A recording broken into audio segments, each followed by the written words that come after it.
કાલનો વિડીયો તમે જોયો હશે તો ખબર જ હશે, આપના રાજકોટની ઓફિસે પહોંચી ગયો છું, લાગી ગઈ છે થમ્સઅપની શરત. વિડીયો જોતા રહેજો એટલે ખબર પડી જશે. વિશાલભાઈને પૂછ્યું કે આ ઓફિસમાં શું કરવાના છો, તો એ કે પોડકાસ્ટ જેવા ઇન્ટરવ્યુ લેવાના છે. મેં તો શરૂઆત મારાથી કરો ભેગું થાને તો હાલો યશભાઈ કે કોણ એક આખી પીવે છે, એટલે થમ્સઅપની શરત લાગી ગઈ ને એને પી લીધી. હવે આવી ગયો આપણો વારો. આપી દીધો વિશાલભાઈના હાથમાં ફોન. મેં તમે શૂટિંગ ઉતારો, તમને તો સારું ફાવે છે ને થમ્સઅપ હું પીવા માંડ્યો છું. બે ભાઈઓ એક આખા પી ગયા તો બે વિનર લાગે છે. ઓફિસે વાસનું ઝાડું તો રાખ્યું ડેકોરેશનમાં. ના મોટું થઈ જાય પછી શું કહેવાય તમને નહીં ખબર હોય એટલે હું કહી દઉં વાહડો.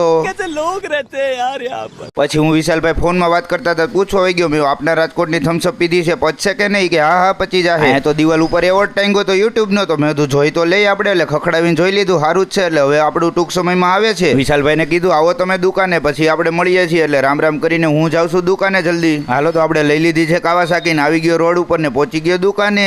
દુકાને પહોંચીને આપણે ઘાયા બધું સાફ સૂફ કરવા માંડ્યા. હમણાં નતર કસ્ટમર આવવા માંડશે એટલે પેલા સાફ કરી નાખીએ.